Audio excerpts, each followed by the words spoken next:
masaberin UK Zofate le hein khom lo chim tu Jongte kan lalpai su Krista mingin chibai ka buk chewa ka o te hi ring tok tura kan ngaya a hriat themo earphone han vu vel hi tlemina boi thak deuh katia chuwang chuan ti hian kan ti earphone te lowin kan ti tania hei du sakna te min chantira voina inzinga telin Pathian thu cha puang chuak thei tura ka te hi lomum ka ti emema in chunga le Pathian hne na po atharin lom thu kan soyani ti chuan kha ni introduction kha kan ring khong hloi tu pastor ding loi khana penual to ani ne han ni kan zir hawa to china na Bangalore ate ti chuan hei kazir chunzom te zela englo tuna claim kema chanchin kan soyanga tuna hian zampui Tripura zampui Baptist Sakhan Association ngantia chu Tripura Baptist Christian Union nuayania chumia chuan pastor kanimeka pastor ni chungin ti hian kazira tuna hian Princeton Theological Seminary PhD Systematic Theology disciplina kazir hei azat ve chuang deuh te chu zo to hei ngaya Pathian zara kan tluan chuan kumhni thum hamo kumhni bor vela mo chon zo thei tura hei ngaya ruaman anga thilte akalani chuan chu ka din munania chinan soilan zok to ong khan sangni som panga som paru khan University of Edinburgh ka ronzir vea School of Divinity kum khat karon oma hei mapuya Alex ro khumte di te nen hian chuta chuan kanin hriani na te chaw vai fo thina ma se ka uk om lai khan zirlai te ni boknen UK Zofa dangte ka mel hriat tam lova tin engemo hanin por khom na le tiang thila po ka tel vel okay mahan ka om deuh chot mai nia ngoi rangin ka om ngoi rangin ka chuak leang deuh ani ti chuan amaro chu engemo ti takin UK te chu thinlunga alian vea Scotland phei chu voin thleng hian kala ngain kalunga la tileng em thina ni ti ta kha kan soi masani khati chin kha kan introduction kan nei thei chu ni mai sela voi kha chu London a karon kal ve ni chu takana chu da chuan hei pi feliciate pura sate han min lo dong songa chuan Manchester United tan kan ya UK om ve mana ka te chu wang chon voi kha tal tlo lo chuan dik lo wang ka te Old Trafford te chu ka wat lo ve ni hei putting lo te Paul hi kumin chun champion ke ni chu kan hoi cham hlei thei ri lo chu tiang vel chu UK ka om lai ka hun man chin kha ania hei ai te chuan mi te po hretam om zok o hretam zok tur chu kan nia ma se kan nun dan te kan om dan te na zir tok lo wangin mi po UK tu hnai ma ka om to ti po in shakher lo mai thei chu mi chuan keima lampo ka in thiam lo dewa mai ro chu kan hun tong le kan din hmuna tanga at kan thei ve to khani in ka hria chu tiang vel chu ka din hmun tlang pui ania tuna hian hei thesis ziakin hunte ka mang ve me kani ti chuan Pathian thu kan zir ho tu ratana karon thlan chu amosa zolne amosa le khabu akanin ngatanga ni china khan kanin khom hruai tu in kan pastorin kan Bible chiar tu pakhat chu aron chiar to amozol ne amosa le khabu ami hi mun hi ami kan chiar ve le ange amosa bung li chang li na le chang nga na kan chiar ange Bethela chuan local ula bo chero Gilgala chuan local ula bo chiat na tipung ro tin in thoi na te chu tuk tin ron la ula in soma pakhat te chu ni thum dan zela ron la ro tin doi dim tel lom thushil in thoi na chu hlan ula mani du zong hlan na te chu hril ula puang ro o Israel fa te u hei hi in du zong tak ani sia lalpa Pathian chuan ati chang som le pani na chu wangin o Israel I chunga hetiang hian ka tiang I chunga he hi ka ti do na wangin o Israel I Pathian tok turin inpeih rawh amosa vek bunga chang som ni pakhat na tang hian kan chia chun som lenge bunga chang som ni pakhat na tangin in kut te ka hua in ka musita in khom pui ursuna te chuan kalom hek lawang ani in halral thil hlan le in bu hlan mi hlan maula kapom lawanga in ran thau rem hlan te po ka ngai sak hek lawang I ting tang rimoi chu ka ngai thalawang chu wangin kalaka I hla beng cheng chu labo ro nima sela ro rel na dik chu luyangin luang sela fel na chu lui pui ka ngai lawangin luang ro se Pathian in thu thiang hlim kan chiate kan zatan mal min som sak ro se voina kan Pathian thu zir ho tur ta na karon than chu thupuya I Pathian tok lo hram turin inpeih rawh karon ti dona chu ti zong chuan kan ron remani hey thian te hne na chuan kan lo share ve a ei thupui vua dan chu avadang dai na valet ling ve mole ka hrethiam lo hle maite antia ka soifia kala soifia chi hlom lo van hne na po chuan I Pathian tok lo hram turin inpeih rawh ti I Pathian tok lo hram turin sim rawh ti te poin ada thei ome chu ni e soyang khan thupui dang lam angreng tak te po ngai theya ni mai theya amai ro chu kan han soi chawanga I thupui tluang tlam pa ngai tak ani na te le zol ne amosa le khabu kan thu mu te ne na a in me dan te po alang chhotura ngai la a thange kan hria dangin I Pathian tok turin inpeih rawh ti hi mizo zinga po Pathian thu soi hlo kan nge sarmon shim ni lowa po thu ziak le tara te ti na te le tiang vel sharing anga te sarmon ba ka soya hlo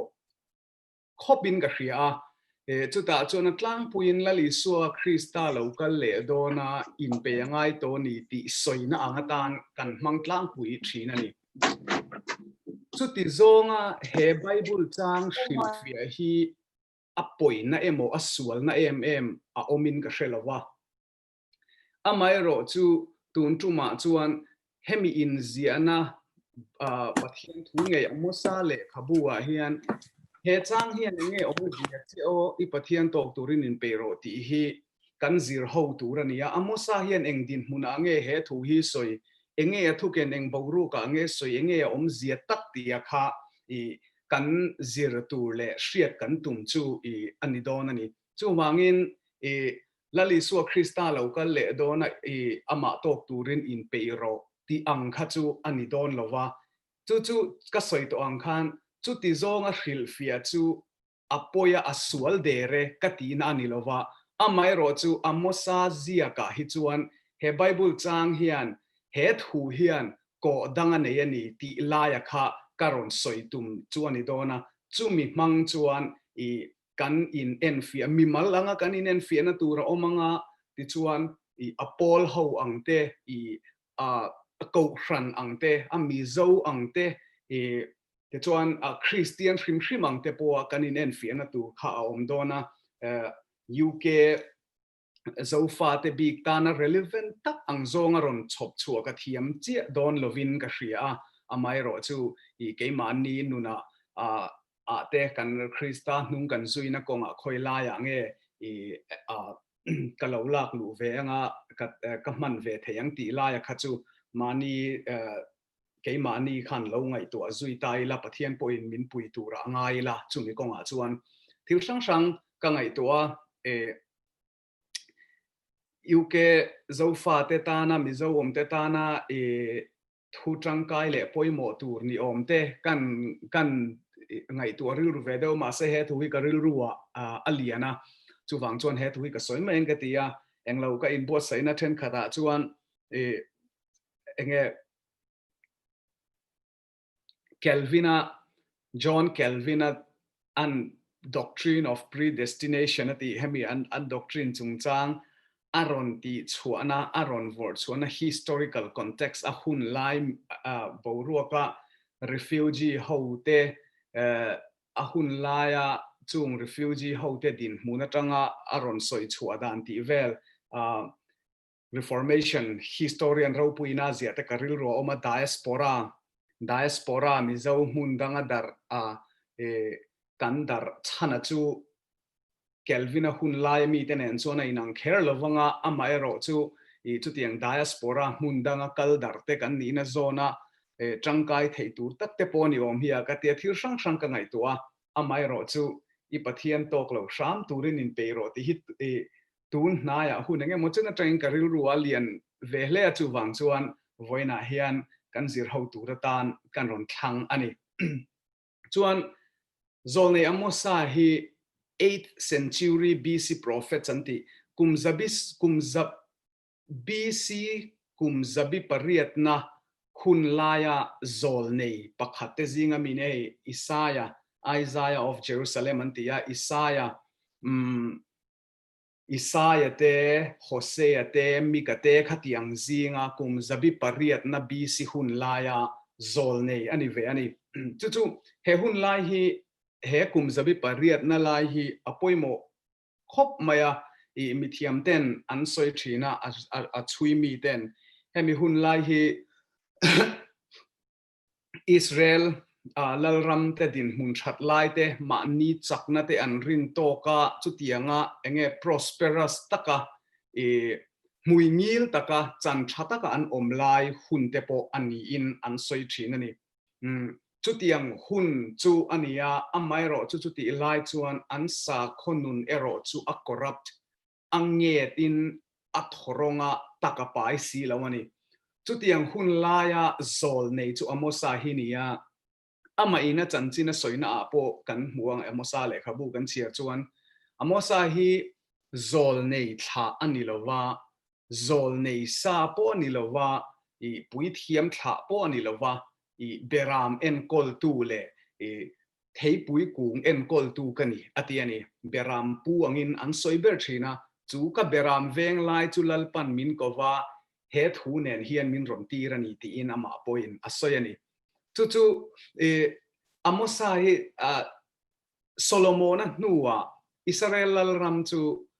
parlam lalram le chimlam lalramin them darina omani ti kan ria marlam lalram chu Israel kan ti lalram la hinia chimlam chu Juda kan ti hini Juda lalram ani chu amosa hi chimlam lalram mi southern kingdom mi ania Juda lam mi ani chu Juda lalram noya omani ma se pathian ina zol nei tura atir na hi Juda mi te zinga chu Juda lalrama chuan nilovin chung hun laya Juda lalram aya chakle ro pui zok marlam lalram Israel lalrama chuan pathian ina hantira Juda lama chuan hemi hun lai hian Uzia lalai vel bor khania marlam ai ro chuan zero boama pahnina ti kherin an soi thina chu mi lal hun lai chu ani chu wangin chim lama mi kha mar lama lal ram danga pathian in atir ni chu hei po hi makweng reng ta chu ani ma ni lal ram lawa te pathian in an tir kher te po kha I amak viawani chu tiang chu amosa din hun hi ania rongbol na lama po enge tun lai toin soitaila rongbol na lama po chuan tur em nei lem lo tha te atang po chuan tur po nei chuang lo hami rongbol tu chung kwa kan ni po ti tur po nei em vaklo mi hring te po ani veina hriata ma se chu tiang mi chu pathianin I athu ange mi pui le lal te thu nei tu te ta na don son nuam lo tak tur puang chuak tu ta na I lalpan akko le atir ahman ani ve tlatani chuan Israel lalrama chuan marlam lalrama chuan lalpan atira zolnei amosa le khabu kanen chuan thiam lo chantirna pathian judgment pathian in Israel te ajacha ate athiam lo chantira asoi selna atam em maya kan huwa I Israel te chau ni lo hei Israel chevela mi Philistia Suria Tura Edom ti khang mun sang te po asoi sela ma se asoi sel nat berle I enge abua thulua tamtu ber chu Israel te sualna ani ti chuan ani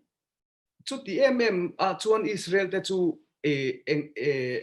chu ti sual chu engtin nge an ni enge an sual na chu Pathian in thimlam atangin marlama zol nei tira zol nei in thu khau pui le deng khong pui an ti diklo apuan ngai khop chuan an chan chu enge nia enge an sual na chu sa khuana an ban san tak wangem ni in khom to ngai lo wangem ni tempula te Pathian chi bai buk turin an pung khom to ngai lo vin thil pek te an hlam chiama ani nom sakna ringot an zongem ni Pathian hoisanin mileman beta vekem ni milim ma an kun ta vekem ni chung chu ani inalang lovani ma se chu titak maya Pathian lung ti oilo si chu eng chunge mon sual na le chu titak maya Pathian chu an chunga athin ura alom lo ni chu mi ya chu kan endon ani chu mi la ya chu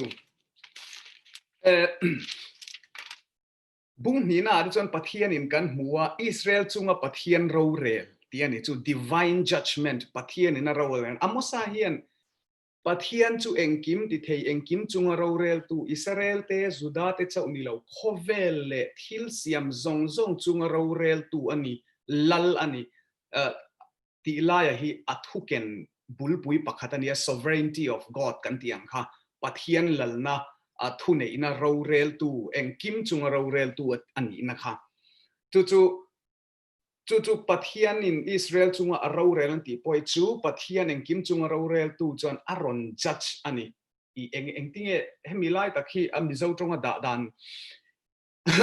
thiam harna chen te po omin ka ria divine judgment Pathian in aron judge thiam lawa chan tir na chungchang ani chuan chumia an thulai mu chu social justice socio political justice kan tiang hi ani thlat mai ni makdeu mai ani keni chuan arau lam thil lutuk lo le he khovela ti sa kan lai thil mai he khovel ral le mai tura mi anga ngai the ni social justice kan ti te socio political justice kan tiang chi khotlang nun siam thatemo hemi enge thil thazon na rem na ro rel na dik zon na ang chi kha kanin rol na tur lu tuk le kan ngai ven lu tuk tur lowa tura po kan ngai lo ani mai thei amai ro chu chung te chu amosa thuken laimu Israel te thiam lo Pathian ina achan tir na laimu hi chung te chu an nitlak mai ni chumia asoi then khat chu tangkarua in mi fel an shala phei khok bun khatin mitla chamte an shala mire thei luchunga vai vut po an I ta thi an mi ro puite an ro rel tu te an sarkar ho tu te an lal le chu tiang thu nei tu ho chuan mire thei te chunga diktakin rowan rel lova pachia te an ruk saka an chana an ruk saka mire thei luchunga vai vut tak niel pon I tani mire thei in tunun vena tur a in sak vena turemo chutiangang a ei ve trok na tura in hlo chua ve po antinan tun lai tong kamin soitaila an ma ni puina tura ta na sarkar tanga scheme chete te local luchunga vai vut ang lek ho sak na le nom sak na po tling phalo sille feng ve a in luma thei na ngor ang po mire thei luchunga vai vut po an it saka an lak sak dua pachia te ne chia an chu saka ti chuan mire thei te phei khok bun khatin an shala tham na nen khati khan thil an ti kwala an mani len mani in kara ti chuan mei thai te pachia te chu tiang ho chu ro rel na dik an tun din saklova an ro rel na po ro rel na thale ro rel na dik mi zong in tluklan na ro rel na ani to lovani ma se chu ti chung chuan sa khwan an ban san reng lo Israel mi pui te khan Bethela te Gilgala ten kut bung anit hum dana pianga soma paharan ron lakhoma chu tiang chon an tia Pathian in Israel ne na soi chu Bethela chon local ula bo chero Gilgala chon local ula bo chiat na tipung ro in sa kho mun pui in cult mun pui Bethel in chuan me ma te khan kalula ti ro in nuam ti zong in sa kho mi omang takin zuti ula in thoina ron laluna thil pek pe ula ti ro zai ula ti ro Israel fa te u chu in du zong takani nuam in ti zong ani in chi baibu ka hi alomem adu zong in tiem ti lamin ngai to to lova nang ma ni lom na turatan in sa khuana hi in kalpuya nang ma ni du dan zong in nang ma ni hlim na pe a ti chapawat nge in ti fel na turatan sa khuana teng kalpuya ti ro chung chu in du zong ani Bethela kalula bo chero Gilgala jon bo chen na ti pung ro chu Pathian in Israel how Aaron condemn na Aaron soi chiat na diklawati na lai te chu chung te chu aloni ta ni ti chuan chu tiang chuan in tia ma se mi re thei te ro rel na dikin pelova mei thai te ngai sak lova ra bea om te mi hnuai hnung te marginalized le oppressed community kan ti te individual ho te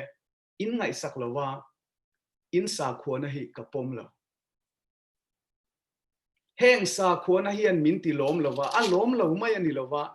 in ting tang rimoi te chu ka ngai thlova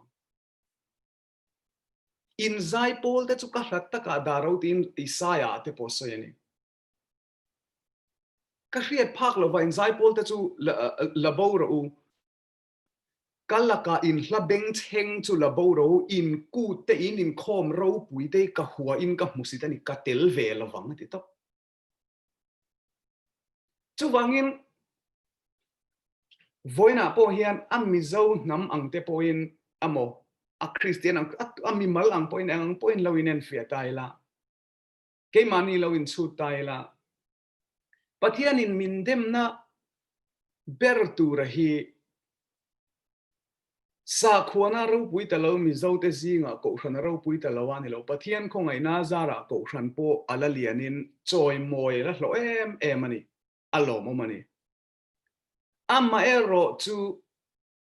Pathian ina du zong ngai saksi lova chu asa khuana la ya chuan kan to pang ti a hlo omin ka hria dikna te ro rel na felte achan cheber te ngai sak na tel lova tharau mi na le Pathian ti na le sa khuana dikhi a om thei lo ti na tlukani chu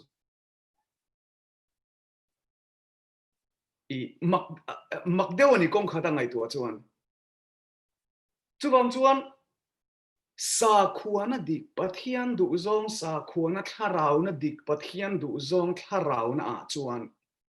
chung ang mire thei te ngai sak na ne chia te lama chan na an thawang hawa au chuana kan ni tin nuna po kan thei anga chumi konga telve chu atel tlatani to know God is to do justice and titina Pathian hriat na chu thil dik thil tha ro rel na dik kalpuya lan chuati ra hian alang chuak thina ni chumi chu Pathian hriat na ne na them than the ni lo an ti hial thina ni chu Israel fa te din hunania Pathian in zol nei kal tlanga ron soi chu tiang chuan in oma in nu ho te a chu te aron soi sel na ang renga basan se bong chom thau ang mai an nia ron la ui nang un tia in pasal te ne na chu tiang chuan in tia ti chuan in bo chia ma se in ti chuan nang ma ni nin nuam satakin in oma sai ange sai lungwar khuma te in mua in ro pui taka in oma ma se in sa khuana hian taka bailo Pathian alom lo aruak a corrupt ani ange dani aron tia zol nei po hian soya hre ve ani ka ring ati thoda sakei bak nei ruma tuin nge hlau lowang lalpa Pathian chuan thuwa soya tuin nge hril lo theyang ati ve thlodani lalpa pathian in chu dem na thu chu thiam lo chantir na thu chu asoi to sia zol nei ne na zol nei puang chuak turin tia puang chuak lo thei lovin a om ta ni ti chuan pathian in an sima an hoi kir theina turin an chunga thil sang sang a thlen tira a chang chuan kho pakhata ro ka sur tir lova kho danga te ro ka sur tir lova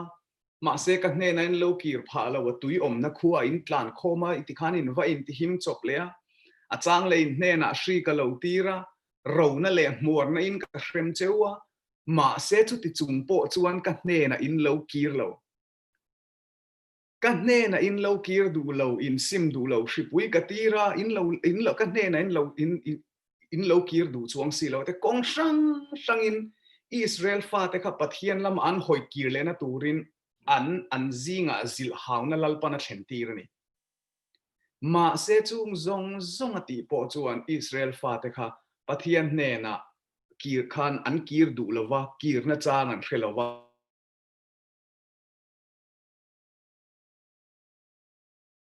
yan tok turin inpeih roti aron soi chuana chana kha na kha heti hian in suala ti hian in tia tiangen chung kan soi to ang ka internet connection up hi a boile zeu thina min lo hrethiam don ya hetiang tu tiang chuan in oma in chunga in omdana in khosak dana in sa khuana in social life in political life ka lom lawa ka lung oi lawa in sim thei da lo mo ti in kong sang in karon khoi chewa har sak na te karon siam chewa ma se ka hne na in let le du si lawa ani ti hian ti ang u karon tok don cheu in pe ro ti na ni karon tok don cheu in pe ro chuwangin he thu hi I pathian tok turin in pe ro ti hi lali suan vana ka londona ka local le ang tia ama ring tu te athamuan na thu ang khani lova kalau kalanga kan ikatne na turin kala ron la don cheu ni ti ang thamuan na thu khani lova he I pathian tok turin in pe ro ti hi warning ani vo khan na ni chance ka pe chewa sim turin ka ti chewa in sim du lo ro rel na dikin ngai na lova mire thei te in ngai sak lova mei thai te in rabbeta an chan a in lak saka an thisen in dot saka an nun na in la a nang manin in tiro puya nuam satakin in oma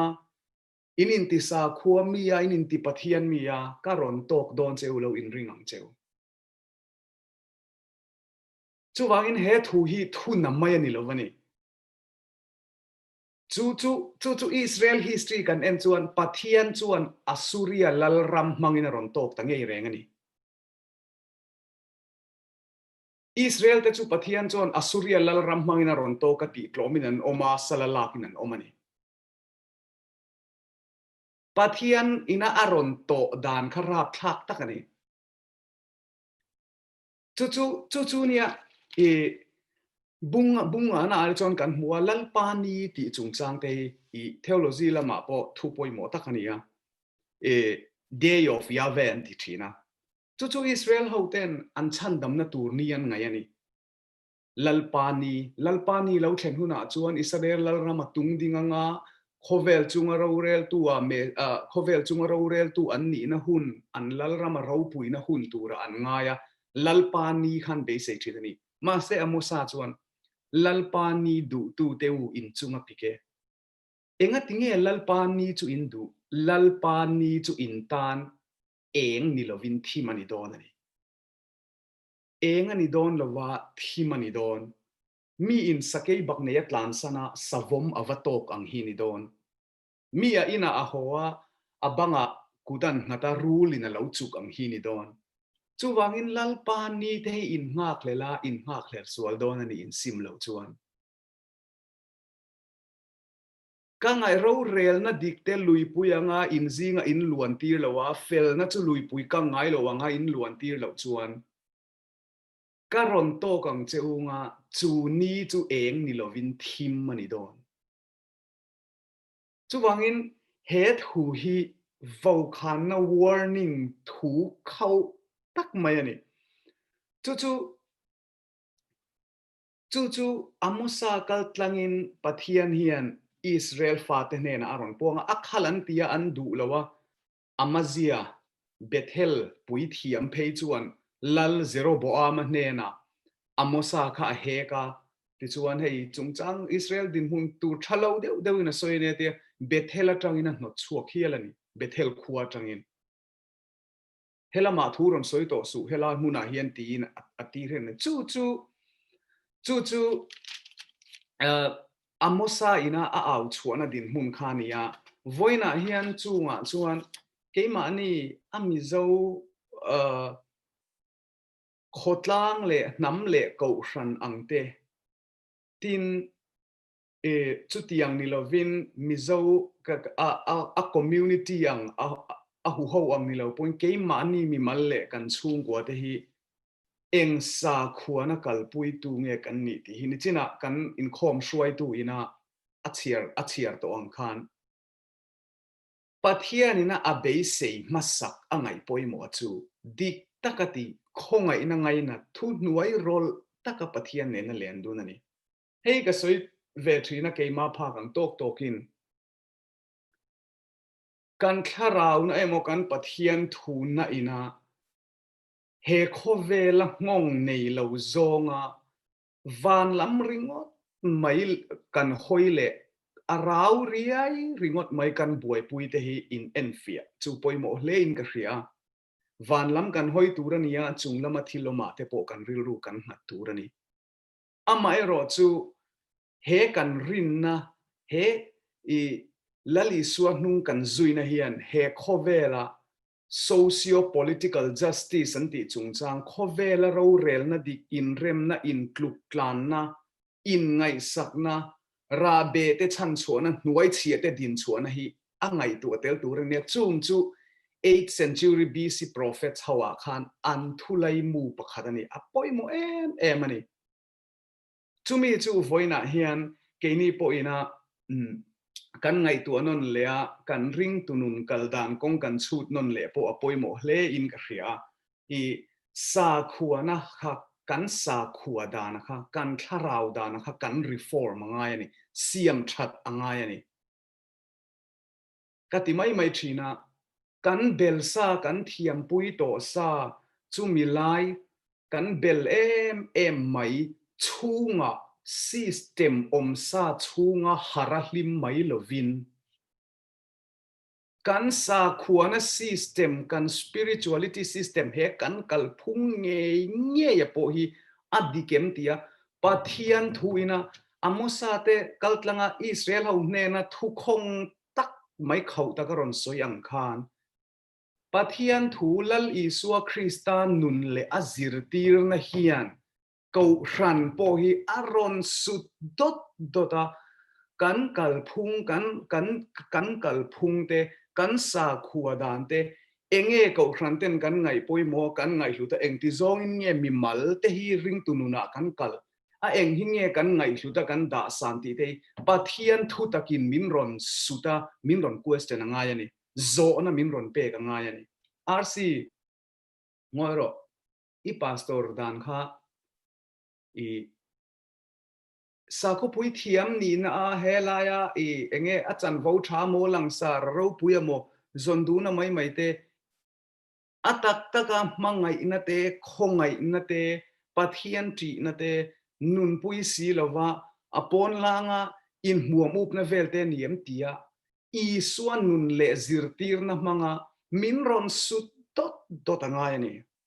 chumi nilawa chu kan pomdan sa kan ngai ang amo kan kalphung kan bel sa kan Christian dan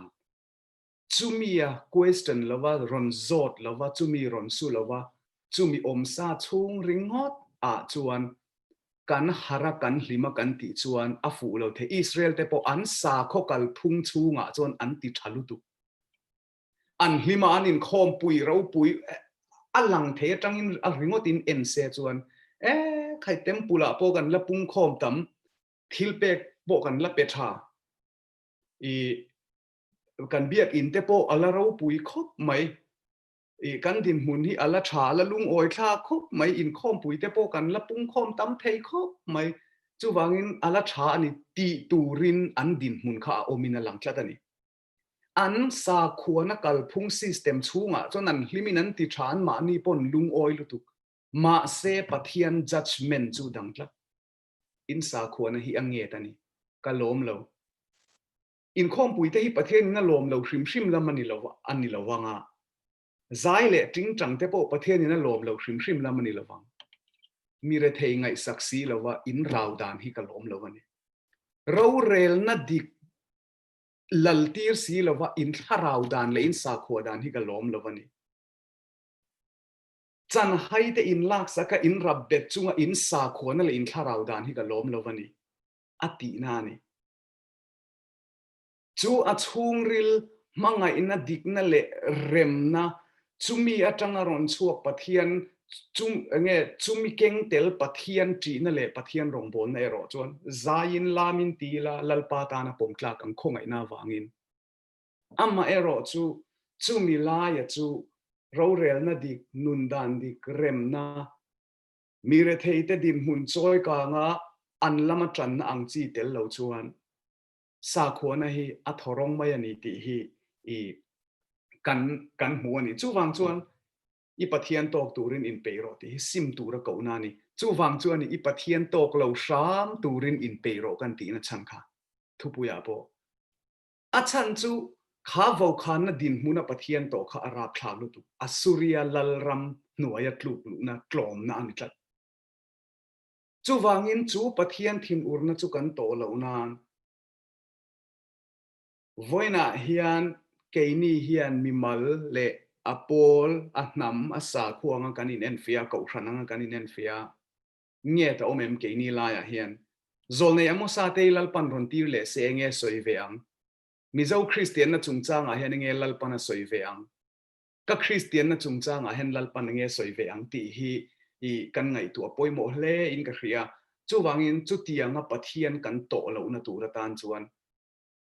อิสราเอลฟาเตนปัทยานันโตดานังกันโตเหล่านัตุระตานจุดที่ยังลัลปันมินรอนโตเหล่านัตุระตานชวนวันน่ะเฮียนกันนุนเตกันกงเตกันซิสเต็มกันสาขวดานซงเฮียนเฟปัทยานถูกติเฮียนไบเบิลก็สวยนะอันนี้รัวลินอีสัวคริสต์ทุสวยอันนุนดานก็สวยนะอันนี้เบรานีปัทยานถูอตีระถูอมค่ะจูปัทยันทูอีสัวคริสต์อากอสเปลอาจารย์จินทมังจวนเกมานีฮิชุนกลางกันออกมาเอ็นฟิอากันออกมาดีปัทยันดูดานันนี่ตียาเกมานีฮิกันอินเอ็กซเรย์กันอินเอ็กซัมง่ายนี่กะเรื่องรวมทีนะโซลเนยเตทาราวนะฮิกันมาหมอนี่ไว้นะเฮียนจูงอดิกเลวไลปวงชวกงำจูทาราวนะอดิกเลวไลสุงมอัจเฮไลเซียมชังมโซนะโซจูหุ่นโซนะโซดงำจูโซในทาราวนะจูกันมามัวอาหารครบไม่เนยมาเสจูไว้นะเห็นกันมามัวเนี่ยจูไม่นี่ละว่าอวโซตอวสอยตูไม่นี่ละว่าอัตตะเนเชียเลหน่วยเชียอมเตจุดที่ยังมีแต่ไงสักทวางหัวอันตันปัทยานะเอาชัวกันนี่ติเชียจูมีแต่ละมาจนกันจันง่ายนี่เฮงมีเตเบอร์จุงอินติฮิกจุงตีอินนี่ติตูละลิสัวคริสตาถูกค่ะวันน่ะเห็นอะไรง่ายเรื่องนี้มีเตเตจุงมีจักเหลาเตจุงน้ำหมูสิตาอมเตจุงกันตีฮิละลิสัวคริสตาจุงตีกันนี่จูฟังจวนอันมีมัลเลเวลให้มีอินดิวิดวลอากันนุนะมีมัลอังกันนุนะโซนะมีมัลนุนะโมอาราวเรียอังซองโมอวานลำหอยซองริงอดลวินหูฮาวกันนุนนะน้ำเละน้ำอินไลจีนนะเต economic class มี middle class เละเฮตา working class เละจู่ไอเรทเฮียวเตจู่อินไลจีนนะซองจู่มีมัลอังปูอังทีร์จะเวกลวินจู่กรุ๊ปอังเตจู่กันทีร์เทียมฮีอภัยมอนีเฮงมีเตเบร์เตจู่อินติฮิกัจู่ตีอินนิลลิสัวคริสตานาติค่ะจู่โซลในเตโปขานันเราเอาปุยตัวนี้อีสัวรองบอลนักกันเนี่ยนะโปตูเตงเงบุลโคสชินตูเตทวางเงาชิน tu te nge ma do dal tu te nge ama kheng bet tu chung te chu a hre tu te kan nia chu wangin chu isua tharau na zol nei ho tharau na chu kan mamo Pathian thin urna kan tolwa Israel fa te Pathian in a tok ang khan Pathian in min to lo na turatan kan kong te mi mal le a hnam le a ko hran a mizo Christian ang te in kan kong te chut nonin chut ngunila chi takin anila Israel fa te kha an sa khuana kalpui dan system anin tilom ang mai kha kan ni ve em nge Pathian lom tlak tak takin kan in thoi na te hi kan thil pek te lalpan a hne le kan ching chang kan zai pol kan in khom pui te lalpan beng chenga ti ve te ani mayangem chung chu voina hian Pathian in chutianga Israel fa te atonga minon to lo nan kanin en fia